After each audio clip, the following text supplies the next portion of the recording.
তখন মনে হচ্ছে এটা বোধহয় আমি স্বপ্ন স্বপ্ন দেখছি। এটা বুঝি সঠিক কিনা আমি জানি না। কিন্তু আমি দেখছি এটা সঠিক এবং এটা সত্যি এবং আমি ভীষণভাবে আপ্লুত, ভীষণভাবে আনন্দিত।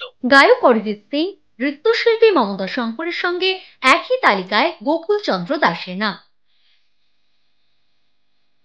৭৬তম প্রজাতন্ত্র দিবসে পদ্ম পুরস্কার প্রাপকদের নাম ঘোষণা করা হয় রাষ্ট্রপতি ভবন থেকে। পদ্মশ্রী প্রাপকদের তালিকায় তাবর তাবর ব্যক্তির সঙ্গেই রয়েছে উত্তর ২৪ পরগনার ঢাকি গোকুলচন্দ্র দাসের নাম। এই খবর প্রকাশ্যে আসতেই রীতিমতো খুশির মেজাজ মচলন্দপুর বিধানপল্লী এলাকার দাস পরিবারে। আমাদের তো খুব আনন্দ হচ্ছে, খুব আনন্দ। এই তো অনেকে অনেকে ডাকে বা অনেকেই করে। তো এরে কোনোদিন কেউ সামনে আসে না বা কেউ এরে ডাকে না। বিভিন্ন লোকের সাথে তো বিদেশে যায়, এদিক ওদিক যায়। তাও সে এনারা আর সামনাসামনি কোনো কিছুতে আর কোনো কিছু আসা হয় না। তারপর হচ্ছে যে তোমার সবারই একটা মনে দুঃখ লাগে যে এত বড় একটা নামী শিল্পী হইয়ে সেই লোকটারে কেউ সেরকম ডাকছে না বা কেউ একটা সেরকম করছে না।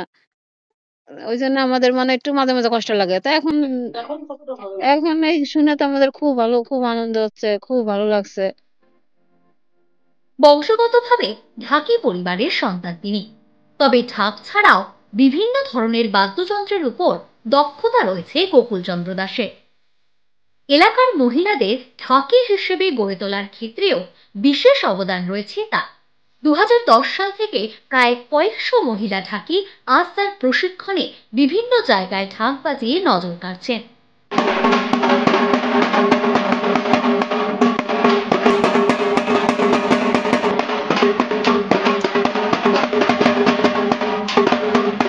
মহিলাদের প্রশিক্ষণের জন্য ১ থেকে ১.৫ কেজি ওজনেরও ঢাক তৈরি করেছেন গোকুলচন্দ্র। দেশের খ্যাতনামা শিল্পী উস্তাদ জাকির হোসেন, পণ্ডিত রবিশঙ্কর, তন্ময় ঘোষ সহ নামকরা শিল্পীদের সঙ্গে অনুষ্ঠান মঞ্চে তাকে ঢাকের বোল তুলতে দেখা গিয়েছে। বাংলার ঐতিহ্যের ঢাককে বিশ্বের দরবারেও ফুটিয়ে তুলেছেন এই শিল্পী। San Francisco, Chicago, New York, Los Angeles, Berlin সহ দেশে বিদেশের বিভিন্ন প্রান্তে প্রয়াত পণ্ডিত রবিশঙ্কর এবং উস্তাদ জাকির হোসেনের সঙ্গে ঢাকের সঙ্গ দিতে দেখা গিয়েছে গোপালচন্দ্র দাসকে। যখন খবরটা পেলাম তখন মনে হচ্ছে এটা বোধহয় আমি স্বপ্ন স্বপ্ন দেখছি। এটা বুঝি সঠিক কিনা আমি জানি না।